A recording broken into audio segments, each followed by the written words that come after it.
HarperCollins presents Meet Me at the Wedding, written and read by Jo Toffolo. Introduction. Dear reader, I started this journey just over 2 years ago, and what you're holding, Meet Me at the Wedding, is the culmination of this wonderful journey of friendship and romance, and I couldn't be more humbled knowing you have chosen to read it. Immersing myself into the world of fiction has been both inspiring and cathartic. I had been struggling to find a romantic story that to me felt real and captured love in this day and age.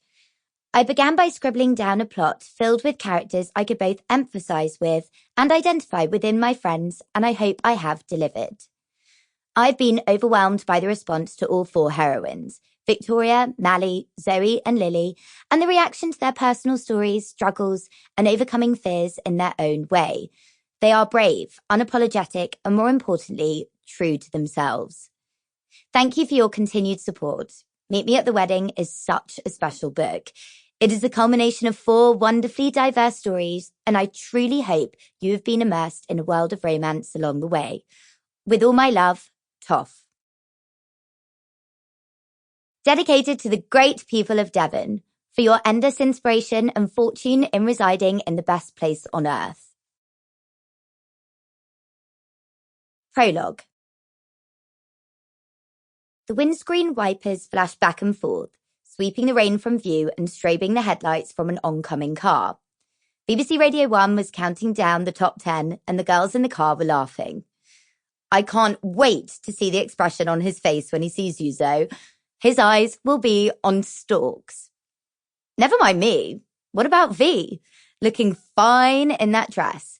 I still can't believe you made it yourself, Zoe said, switching the conversation to Victoria, who was driving her father's car to the summer ball.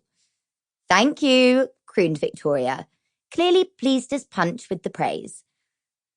Lily saw the tight outline of Mally's shoulders in the seat in front. Reaching forward, Lily rubbed her arm. You okay?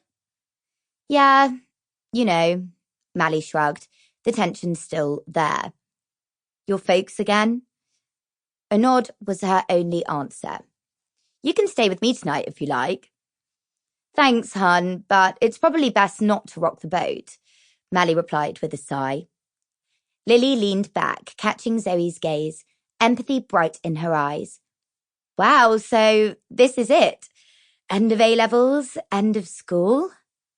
End of an era, thought Lily, peering through the darkness at her best friends. Hawke's Cove wasn't the smallest seaside village in Devon, but it wasn't exactly a town either, and having been in the same class since primary school, they'd always been there for each other. Birthdays, breakups, frustrating parents, the loss of a parent, first kisses. Every defining moment of Lily's life had them in it. So, what are we going to do with the first day of the rest of our lives? Demanded Victoria in a bright voice.